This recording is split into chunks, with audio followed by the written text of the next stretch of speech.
The Cultural Alliance in the heart of Georgian Bay represents the Bosley First Nation, the towns of Midland and Penetanguishene, and the townships of Tay and Tiny. We recognize that the region represented by the Cultural Alliance is located on lands which are the traditional treaty territory of the Chippewas of Lakes Huron and Simcoe, now known as the Chippewa Tri-Council, which comprise Bosley First Nation, Rama First Nation, and the Georgina Island First Nation. This territory is within the pre-Confederation treaties of 5, 16, 18, and is included with the Williams Treaties of 1923. We also recognize that the region is located on lands which were once the territory of the Huron-Wendat, and that our communities are home to many citizens of the Métis Nation of Ontario and to a large and diverse community of Indigenous peoples.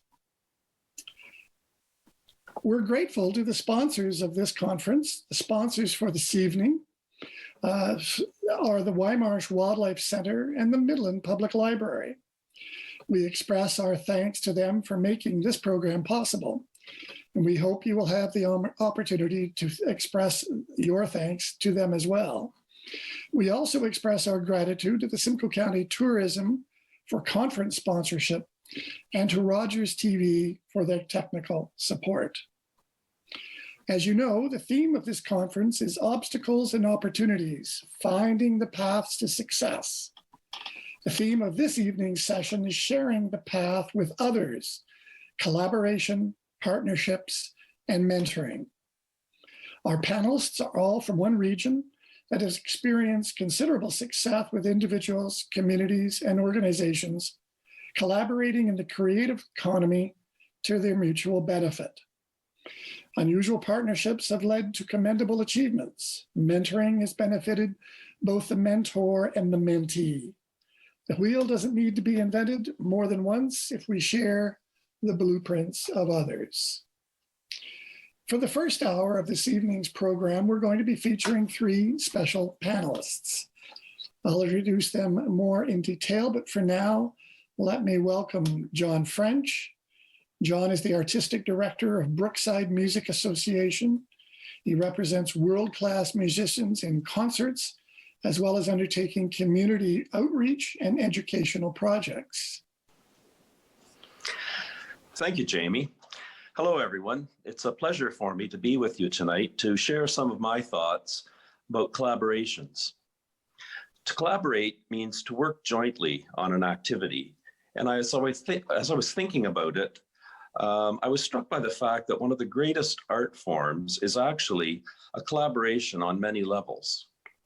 That art form is opera, which combines music, theater, poetry, visual arts, dance, and even architecture, and takes literally hundreds of people to bring it to life. In the end, the whole is greater than the sum of the parts, and that, I believe, is what defines a successful collaboration. Over the years, I've undertaken several projects of various types that have involved collaborating with other organizations and individual artists. In looking back, I would say that there are probably 3 things for me that have created an incentive to participate in a collaborative venture. The first is the identification of benefits to be derived. There are a number of benefits of different types, which include financial benefits, economies of scale, exposure to new audiences, expanded promotional opportunities, access to unique granting opportunities, access to specific expertise, and intangible benefits that include a broadening of the platform on which to exercise creativity and to create richer experiences. A second thing providing an incentive for collaborating is the mandate of the organization or organizations involved in the individual artist's statement. For Brookside, that mandate goes beyond just presenting events to include educational outreach activities. And that is a huge umbrella that has encompassed masterclasses, choral workshops, school events, and integrated performances. A final impetus for collaborating is the desire to expand the range and enrich the cultural opportunities available to the community. With these in mind, I'd like to give you a few examples of the types of collaborations that I've been involved with. The collaborations on the slide range from very simple material or mutual promotional support to the creation of a full-scale touring project. Essentially, these can be broken down into 4 categories of types of collaboration. The first is a cross-disciplinary collaboration. Such a collaboration would be the coming together of organizations or individuals from different art forms. An example would be a project that I, as a musician, undertook with a local poet. We put together a program of alternating music and poetry, which explored the same mood or emotion. This was the opening event at the Leacock Literary Festival, and therefore it was an opportunity to get exposure for Brookside to a literary audience. This type of collaboration entails active participation by the organizations or the individuals involved. The second type of collaboration I'll call peer support. This is a type of collaboration in which individual artists or organizations provide mutual support. This could be as simple as distributing each other's promotional material at events. One of this type of peer support collaborations that I've entered into with Brookside was with the Festival of the Sound. We run concurrent summer festivals and have derived financial benefits from what is essentially a block booking arrangement. A third type of collaboration would be an outreach event. I've done a number of these with local schools, and a good example would be the Griffin Trio's Listen Up project. This was a year-long project that brought musicians and a composer and a conductor into schools to work with students to create, rehearse, and then perform a new composition. In this type of composition, one of the participants is active, and the other, in this case, the schools, is a passive participant, but absolutely essential to the program. Lastly, I mentioned expanding the range and enriching the cultural opportunities available. To this end, I undertook a large-scale touring project to commission a Canadian composer to write a work to commemorate the 400th anniversary of Champlain's arrival to the region. This was a different type of collaboration in which I took on more of the role of a producer or a director, overseeing several collaborations within the project. These included the collaboration between composer and poet, the orchestra and choir, and so on. The end result was a wonderful documentary cantata performed on tour and repeated as part of the Canada 150 celebrations in Toronto. It also included a collaboration with the museum, which provided a display of relevant artifacts. These are just a few examples of the types of collaboration that I've outlined. So you can see that collaboration can take many forms and be of varying degrees of complexity and work. For that reason, it's important that there's a clear understanding between the participants of the roles and responsibilities or basic ground rules for the project or collaboration. As I said at the outset, collaboration can be entered into for a variety of reasons. For me, the greatest benefit is in the enrichment of cultural opportunities and experiences made available to the public. I look forward to hearing about some of your collaborations a little later tonight, and I'll turn this back to Jamie now. Thank you. Well, thank you very much, John. It's quite extraordinary to realize that you're coming from Malta, and a lovely island in the Mediterranean. So thank you, John. All right, let's carry on. Our second speaker this evening is John Hartman. John is from Midland and studied art, fine art. He received national exposure with the exhibition and book Big North. In 2003, he began to paint aerial views of cities, examining the intimate relationship between people and place. These paintings made up the book, the exhibition Cities, And John's most recent has most recently painted a series of portraits of 40 Canadian authors on landscapes or cityscapes that they particularly like. The resulting exhibition, Many Lives Mark This Place, is now currently on tour across Canada. John? Thank you, Jamie. I'm a visual artist, as Jamie's told you, so my presentation tonight will deal with mentorships and mentorship possibilities in the visual arts. But while the specifics apply to the visual arts, I think that the principles apply to any mentorship situation, both within and without within and without the arts. I think it would apply to lawyers as well as musicians or visual artists. But I'd like to begin by telling a little quick story. When I left art school, and this was 1973, I was in a store in Toronto called Gwartzman's. Gwartzman's was on Spadina Avenue, just south of College. And it was a spot that almost all the artists that I knew went to get their materials. It was where students bought their materials. It was where established artists bought their materials. And at that time, there were quite a few prominent Canadian artists with studios in that area. And while I was in Gwartzman's, asking Mr. Gwartzman for, a roll of canvas, and could he also get me, these many tubes of titanium white, the painter Gershon Ischkowitz walked in. Now, I was a student who just left art school.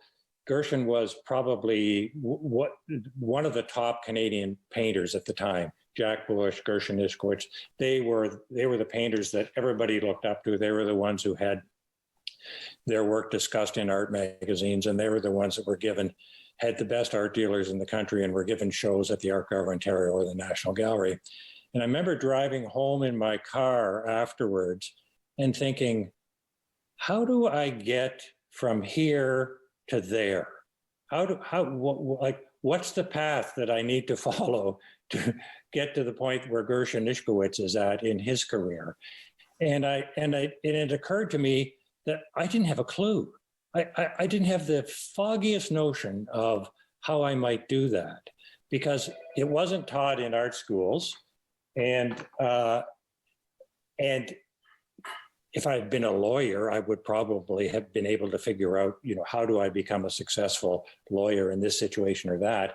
But in the arts, it was incredibly opaque. And by that, I mean, there just wasn't any information out there about how you might become a successful artist, both how you might make the art that would allow you to become successful and about how you would then get it in front of the public in a way that would be beneficial and sort of create an interest in your career.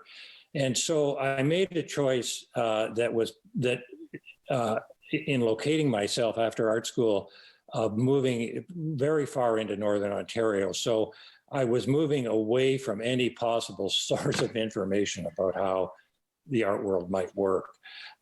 And my mentors, in fact, weren't artists, because I was living, first of all, on the outer islands of Georgian Bay. My first mentor was Andy Trudeau, who taught me how to hunt and trap and how to live on that landscape without making mistakes that would be very costly to me.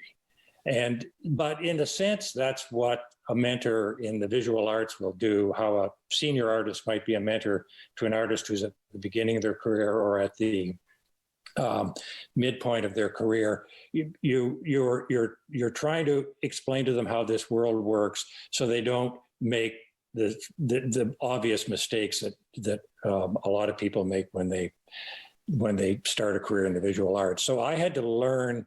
I learned how to hunt and trap on Georgian Bay and how to move through the landscape with some amount of grace, but I didn't learn anything about art from Andy Trudeau. That I had to learn on my own by making mistakes, by doing some things successfully and other things unsuccessfully. But it's easier now, and there are a bunch of opportunities for visual artists to learn how the art world operates and to get advice from more senior people on the work that they're presently making and the direction that that work is going in. Art schools provide, most art schools now provide courses in business and professional practices which explain all of that. But if you are finished art school and you didn't get that kind of training, or if you aren't in a situation where you can take advantage of a course offered by an art school or a university, then what's available to you is to try to create on your own a mentorship situation. And the way to do this, and it's much easier now because of the internet and because of digital media, is to identify somebody whose work you admire, who's more or less in the same area of the visual arts as you. So if you're a sculptor or an installation artist, you're probably not going to get the world's greatest advice from me. But if you're a landscape painter, you probably, the advice will be more relevant.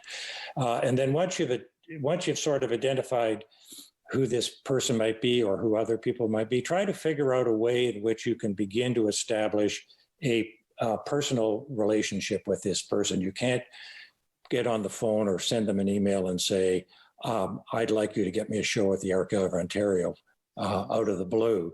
So it's no different than the rest of life. It starts with a relationship. It starts with an understanding that you both have a degree of admiration for the other person's work, and that the more senior artist is in a position to help you with the direction of your work, and also with starting to navigate this process of where and how you might exhibit the work. So I presently work with two mid-career artists, one of whom contacted me because she had taken a course I taught.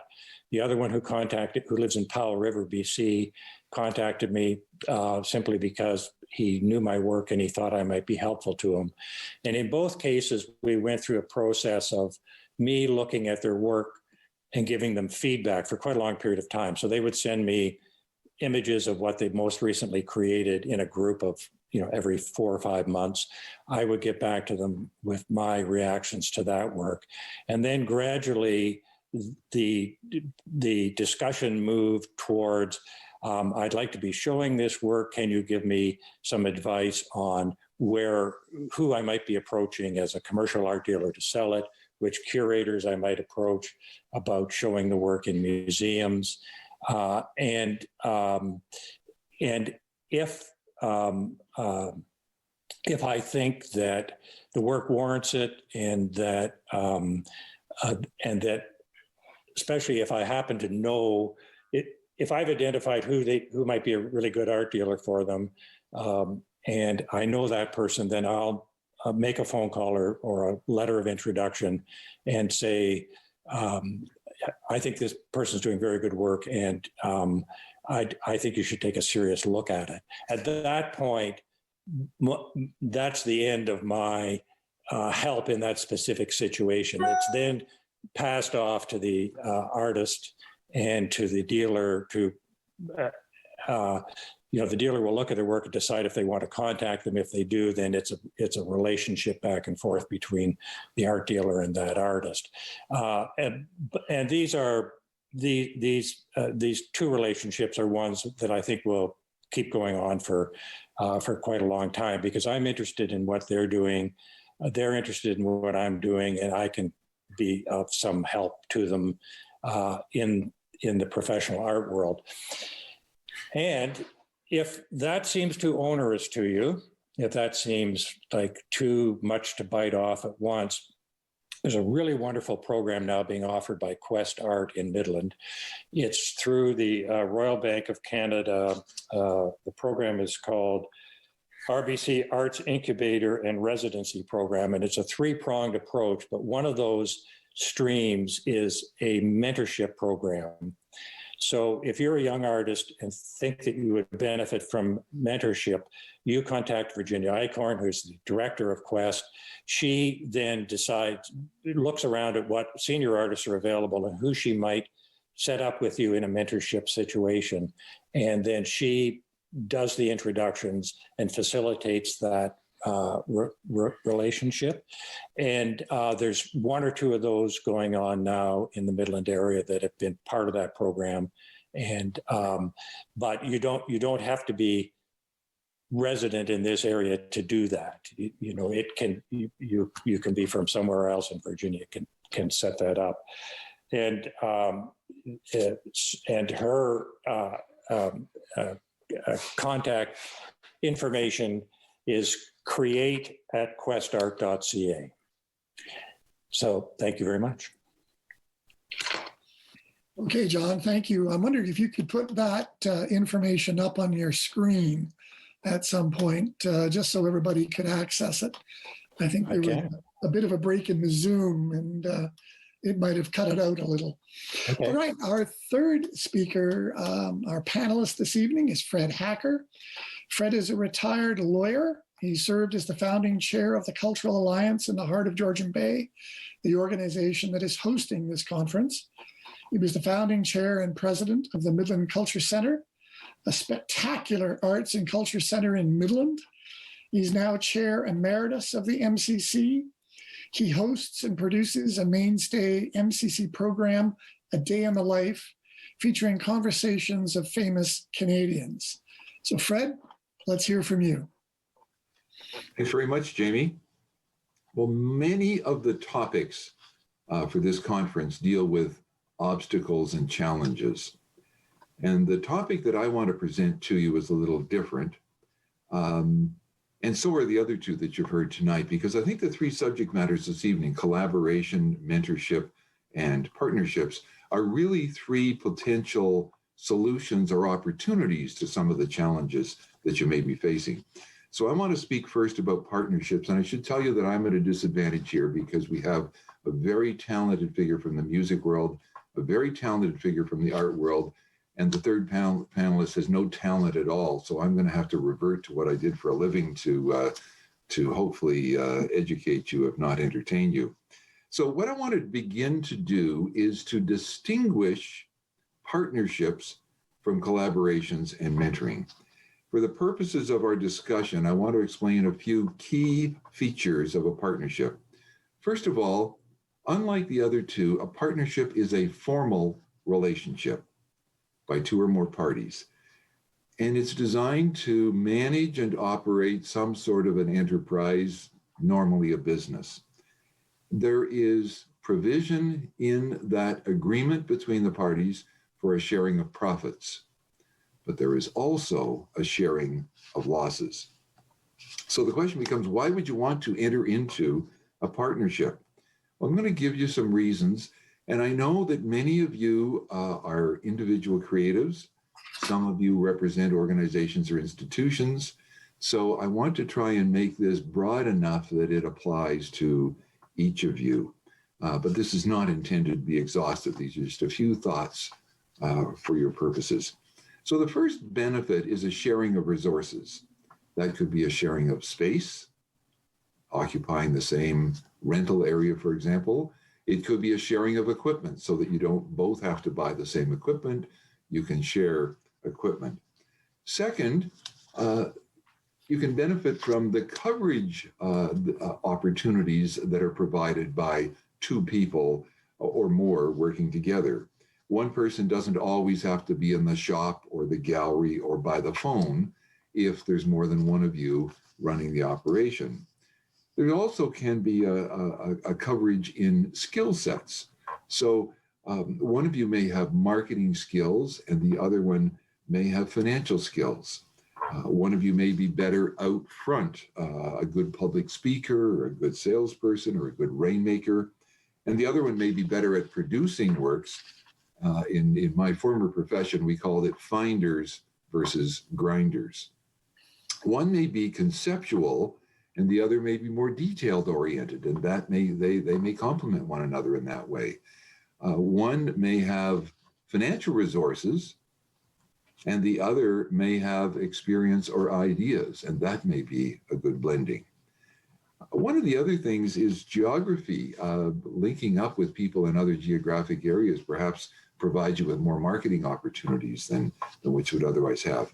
One of the other things that I see when in partnerships in the creative industry is the career stage of the partners, where one may be ready to slow down but has a prominent name and can open lots of doors, and the other is just starting out, lots of talent, a great future ahead, and may benefit from the opportunity to learn, but just needs the breaks. And so they can combine those skills in a partnership, share their profits, share their losses, but hopefully both be better off. Now, does this sound appealing to you? Well, what could possibly go wrong? Let me count the ways. Start by thinking of a partnership as a marriage. Why do marriages fail? All those reasons apply to partnerships.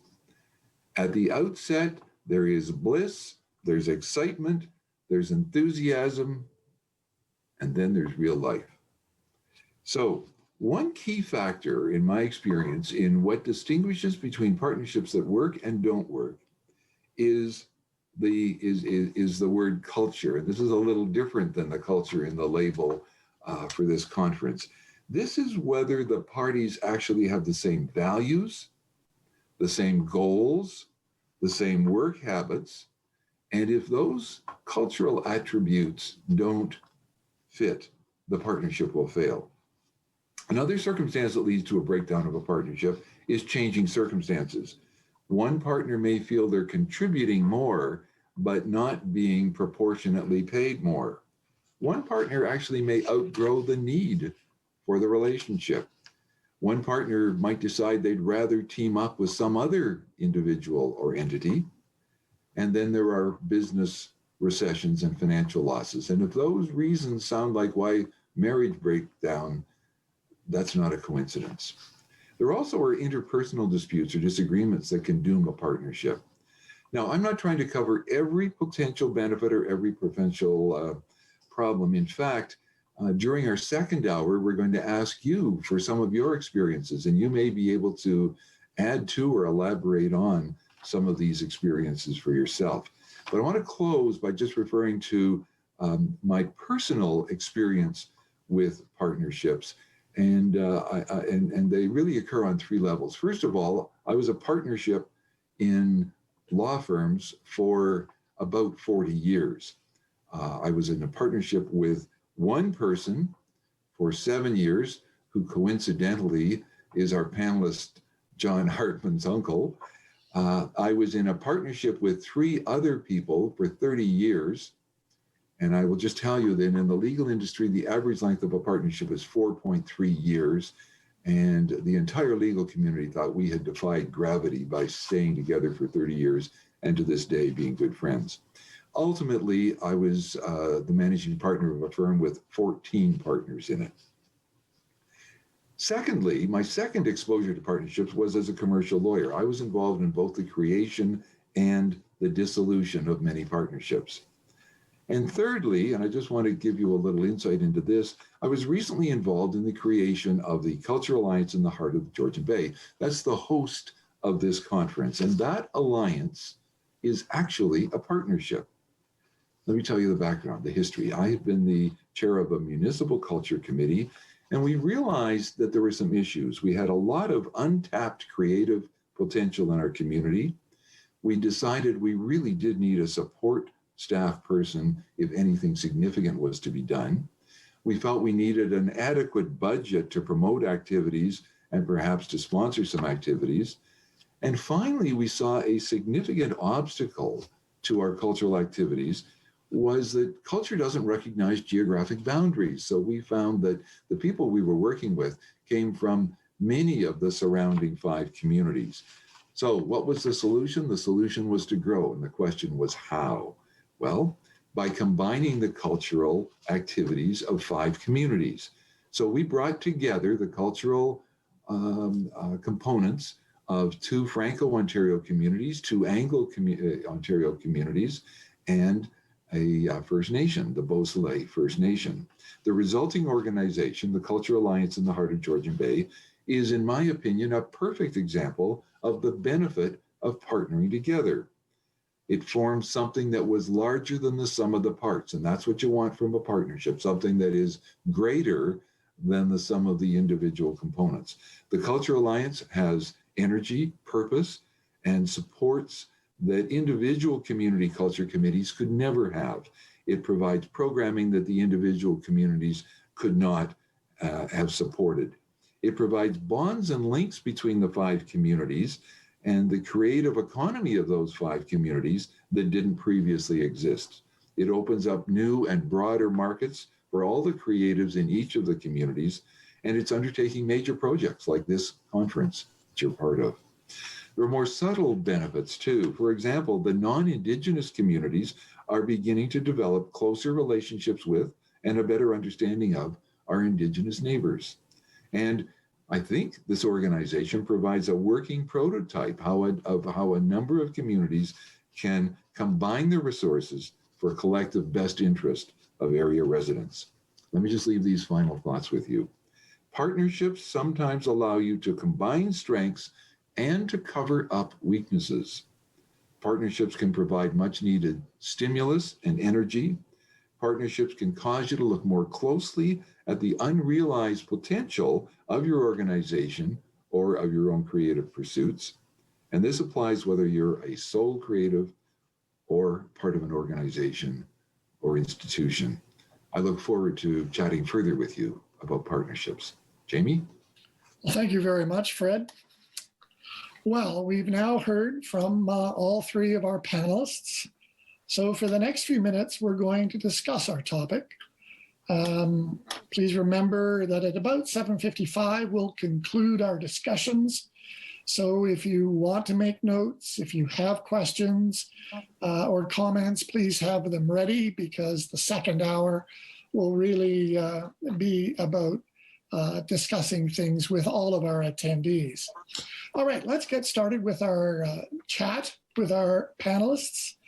Let me first ask John, and Fred, are there any of the other panelists that describe something that you'd like to begin the discussions with?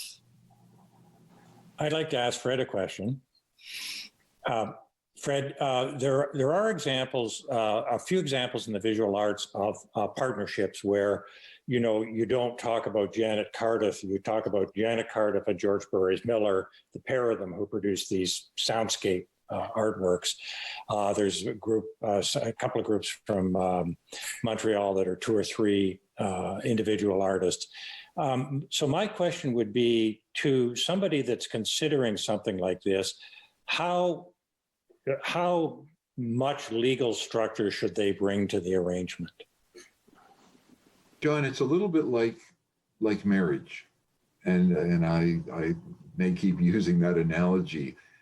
If you marry someone without ever having talked about the essentials of the relationship, if you never discuss whether you're going to have children, if you never discuss which of the spouses is going to work or whether both are, if you never discuss what kind of relationships you want with friends or community or families, it can be doomed to failure.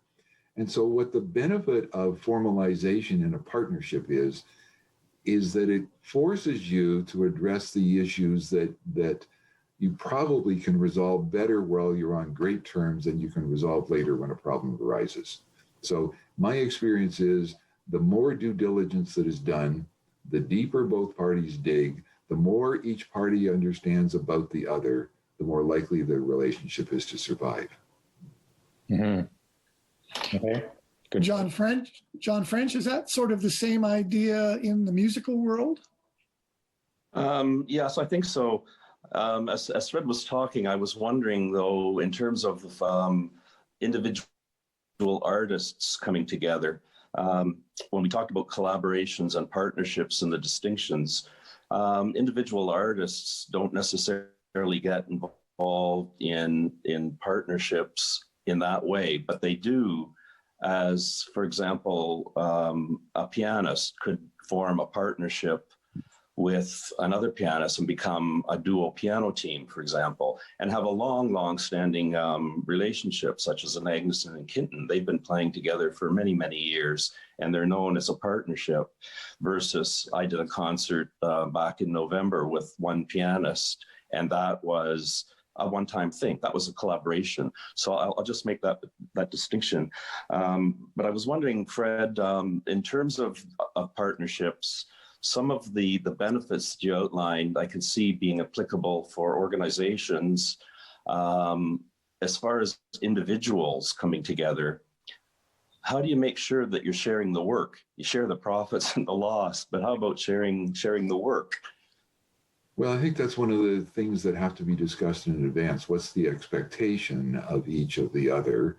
And in the arts, it's a little more difficult because the product of the partners may be quite different. To use your example, Ferranti and Teicher probably split the profits from every show they did because they were contributing equally because there were four hands on the piano.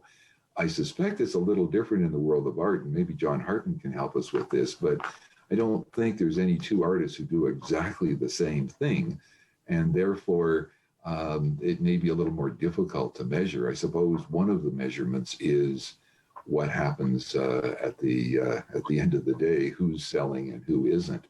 But there are also partnerships that may only be partnership for part of the activity. So people may form a business arrangement whereby they share the cost of the gallery, or they share the cost of the resources, or they share the cost of a receptionist, share the cost of telephone and so forth. But they then each contribute to those costs. That's not a true partnership. A true partnership is sharing profits, sharing losses.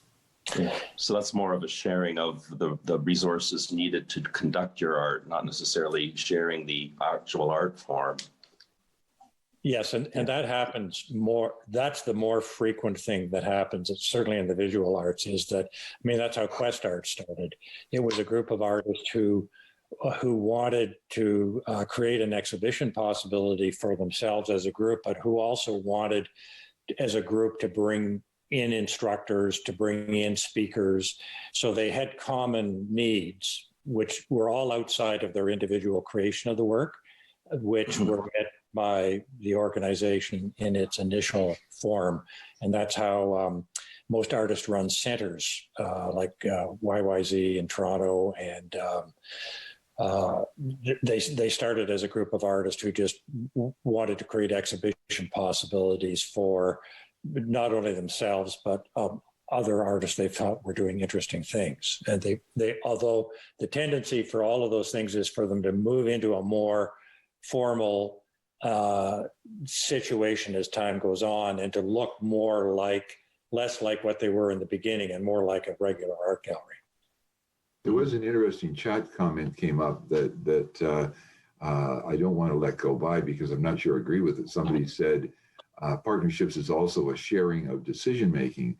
Partnership may well be an allocation of decision making. That is, it may well be that within the partnership, part of the agreement is that there's going to be a designated person who will look after the administrivia of the organization and make, if not major decisions, minor decisions. And certainly in my experience, we managed by a business plan and a budget. And as long as it fit in the business plan and the budget, the managing partner had a fair bit of leeway to make decisions. So those are all the kinds of things you have to talk about in advance, because you don't want to sign the agreement and then sit down and say, well, let's do such and such. And the other person says, I have no interest in that whatsoever. So the more you talk about it, the more likely you are to have a successful partnership. I have a question for you, John Hartman, just to get even. I'm not asking this in a crass way. I really want to understand, what do you get out of mentoring younger people? And I say that having mentored a number of younger lawyers, but I'm wondering, as an artist, what do you get out of that mentorship? Well, the most obvious benefits accrue to the younger artists, but there are lots there are lots of things that I get out of it. I mean, I basically work in my studio all by myself for the majority of the year. So contact with other artists, I always find beneficial. And I'm only entering into these mentoring relationships with people whose work I'm interested in.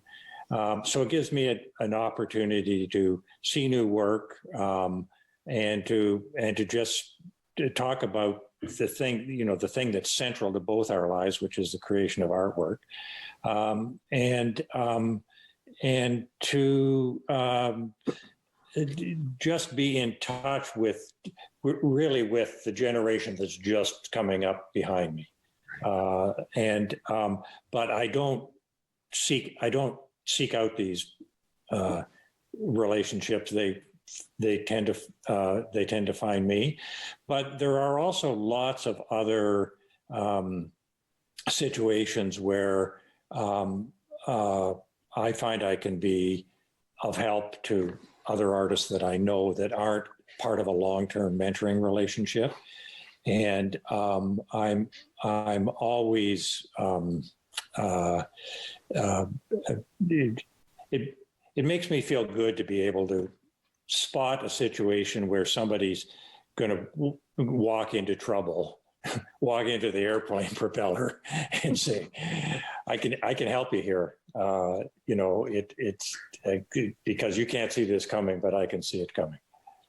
Jamie, I also had a question for John French, if that's okay. By all means. John, I was listening to you and then to John Hartman and thinking about my own comments. And is it fair to say that these three forms that we're talking about, mentoring, collaboration, and partnership, are really three solutions to problems and should only be used if there's an issue, if there's a reason to use them? But is it fair to say that they might be three steps along the same road, that they're kind of 3 degrees of formality? Yes, they could be. There's different elements within each one of these types of sharing experiences. For me, collaborations, partnerships, and so on bring a human element to running the arts, running the art forms. And I think that's critical. John mentioned about being stuck away in his studio painting. I think there's nothing more lonely than being a pianist who's practicing all by yourself. Collaborating with another musician. They've actually changed the terminology now. You're not called an accompanist when you're accompanying a singer. You're called a collaborative partnership. And I think that's important. Sorry? Do you get paid better with the new title? No, could argue. One person one time told me, "I don't know why you don't get paid more, because there's a lot more notes on your page than on the singers." But in terms of mentoring too, I don't know that, John, you found this, but I found starting out teaching someone is a rote thing with young children. As they develop and you've got more mature and older students, it becomes more of a mentoring situation. And I always like to think of it as evolving almost into them becoming a colleague. And I think back in terms of even the great composers, Beethoven sought out Haydn to be his mentor and bring him along until he finally outgrew him, and they became more of colleagues. The same with Brahms going to Schumann and having him help him along the road, getting him started and so on. So I think it's a wonderful way to engage yourself with other artists and also to get inspiration from them yourself as an artist. Yes, and the other thing is, when you talk about Beethoven and Haydn, you going into something like this, it's just like the situation when you leave art school. You have to be prepared that the person who you've seen as your mentor you may come to some point where your paths diverge.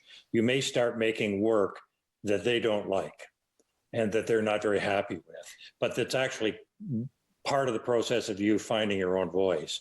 So you always have to be prepared to sort of gracefully walk away from the situation as well. You can keep the friendship, but you realize that at this point, it's not beneficial for you to be talking about your work with them any longer. Exactly. So that's the there can be an endpoint to it, which happens because of that situation arising. And that's a success story as far as a mentor, when you brought the person along far enough that they feel confident to break off and go on their own route. Yes, it is a success story. There's an element to this that we haven't touched on, because so far we've just been talking about people in the same kind of a pursuit teaming up in one way or another with somebody else. John, you mentoring a younger artist. French, you talking about, the two pianists making a four hands effort. But I wonder if there aren't other areas where we should be thinking about partnerships. I was inspired by a comment made by Michael Adams at the marketing evening about the relationship between performers and audience. Do we benefit from thinking about that as more of a collaboration or a partnership? Do we benefit from thinking about the relationship between customers and artists, for example, or sponsors and artists as being a collaboration? And is there a relationship there that we should be talking about? Culture and tourism, for example, can we look at that as an element of this, and partnership across cultural sectors? An artist and a musician get together as a team and go out and do something. We've had at the Midland Cultural Center a presentation by an author and a musician who complemented one another. Is there scope for that sort of thing within what we're talking about? Oh, I think so. I think. Sorry. Go ahead. I heard a great comment from one of the performers that was performing at the Cultural Center for Brookside concert, and he said, "I could hear the audience. I could feel the audience listening." And to me, that sort of evokes that whole sense of a partnership between you as a performer and the audience. That's your whole role up there, is to engage them and to draw them into the music and to have them spellbound. And I think that was a good example, maybe touching on what you were alluding to, Fred. And the other part of what you were talking about, cross-disciplinary things, I mentioned in my opening comments there. To me, as a collaborator, those are the most fun. And that's what drives me in putting together these collaborations, when I can think a little bit outside the box and create something that's unique, and have the museum bring artifacts in to enhance the experience of hearing the music that was specifically about a period of time in history. There's all kinds of opportunities to do these cross-disciplinary things between the arts. Yeah, an artwork is completed by each person who looks at it or listens to the music, and they complete it by bringing their own set of experiences to it. And as a performer or as a visual artist, all you're trying to do is create the opportunity for them to enter into that work. And when they do that, they come in with all their own stuff. And so, in fact, there is no specific meaning to a piece of music. There's no specific meaning to a painting. It's completed by each individual. And I think the longer that you're involved in your own particular arts discipline, the more you understand that's how it works. It is, though, much more. There's just much more logistics to deal with when you're working in a partnership with other artists. So that whole project I did at the McMichael, painting Canadian authors in the landscapes that they love. The second part of that was they would write about that landscape. So the exhibition in the book had the painting, and then portrait landscape. And then they wrote a piece that was a freestanding piece about that landscape. But it fell on me to organize the whole thing. And I think by the end of 4 years, my brain was just about ready to blow up because I'm not used to that. I'm used to just making paintings. But John, there was actually a third layer in that book, and that was that you also wrote about the experience you had with the place and the person. Yes, and that was actually the publisher's idea. He said to me, you know, you've had all these unique experiences dealing with each of these authors. Could you write, instead of putting a bio of each author, which we would normally do in the book, could you write something along the lines of the Paris Review, which is kind of a personal experience? You combine your personal experience with meeting them with the essential highlights of their career. Yeah, so that took 3 months to write those. And a lot of editing. They read well because there was a lot of editing.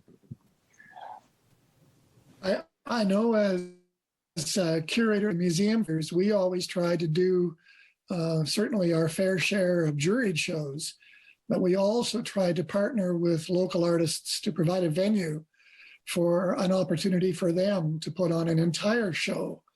And, in some respects, we had some very, very successful shows, and in other respects, we had some very disappointing shows. But it was an opportunity for the local artists to actually put their art on the wall and actually hang it as a formal show. So I think these partnerships and collaborations are very, very useful to individual artists in the community, let alone the collective.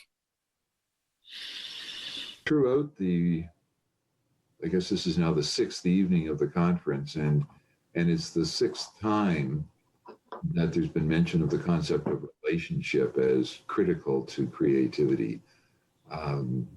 We maybe are doing it in a little more formal ways, but relationships have come up every time we've talked about marketing, finance, traditions.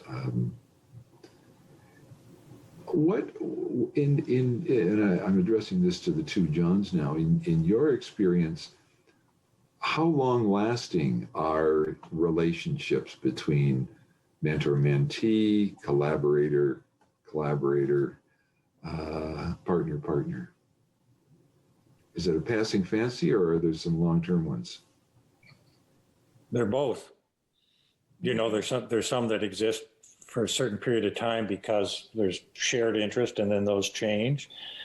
Some that last a long time, some that are formal relationships between artists and dealers that come asunder as because you've decided to change galleries or something like that, or they've decided to change artists. Some of those aren't too pretty when they come to an end. Some are done very professionally. I think that the thing is that everybody needs to understand is the art world's no different than the rest of the world. If you're trying to figure out how it works, just think about how things work in the rest of the world, and the art world's no different, really. There are different skill sets involved, but not the dynamics of the importance of personal relationships, of maintaining those relationships, the importance of being, I'm not going to recommend somebody that I'm mentoring to an art dealer if I think they're a flake. I'm not going to say this person will be a good artist for you to represent if I think they won't do a show when they're supposed to, or they won't come, like if they're unreliable. I wouldn't do that. The same as nobody would do that in any situation in life. So it's just no different than the rest of life. Another little nuance to that, Fred, is that some relationships can have short spans and then a break and then reconfigure and continue on. Like I think of the Wendake Huronia project I did. John Beckwith was a bit of a mentor for me years back. And then we lost touch and connection and went on for a few years. And then a certain project comes to mind and I reconnect with them. And then that whole relationship is regenerated and continued. That would happen more in the case of collaborations, I think, more than the partnerships that you were talking about. But I don't think collaborations or even relationships, as I said earlier, a successful mentorship will end up maybe ending, but you end up continuing a friendship or a collegial relationship in the longer term. Okay, I'm going to interject here. We've run over by 2 minutes. I'm going to turn things over to Fred for introducing the discussion and the structure and what to do for our attendees to get involved in these discussions. My computer skills are somewhat limited, so Fred, it's into your introduction. Well, that's great, Jamie. And we also want to bring you into the conversation because with your career in the world, in the museum world, and your curatorial experience, I think that some of those who are watching will want to direct questions to you as well. I do want to just mention that the sponsors for this evening's session are the Weimar's Wildlife Center and the Midland Public Library. And we also always express gratitude to the Simcoe County Tourism Organization for their support of the conference and to Rogers TV for their technical support. We hope that everyone has enjoyed the conference as much as we have. We are so proud of our 5 communities, Moseley First Nations, Midland, Penetanguishene, Tiny, and Tay, for having the vision to come together to create the Cultural Alliance, which then allowed us to bring you this exceptional programming. A special thank you to the mayors and the chief for their opening remarks at the beginning of the conference. This was a big undertaking. We are so grateful to many people that helped bring this amazing production to life. We had a small but mighty organizing committee that began working on this since early summer. We'd like to thank Fred Hacker, Karen Mealing, Kevin Kelly, John French, Faith Shergold, and Clayton King. I was honored to be chair of this committee, although Fred was really the captain steering this ship. I'd like to take a moment to offer special thanks to Fred, because I'm not certain he has left his office backdrop since we began the planning. He has been involved with every aspect of the conference, recruiting our talented panelists, developing topics, writing scripts, finding sponsors, and rehearsing. A huge thank you to you, Fred, for your dedication and your passion for celebrating the cultural richness of our area.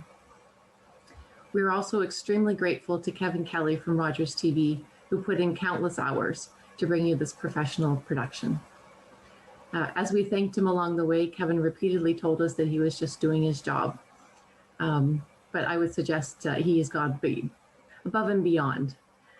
He's setting up Zoom conference, testing for each of the 8 sessions, monitoring, taping each of the 8 sessions, more testing.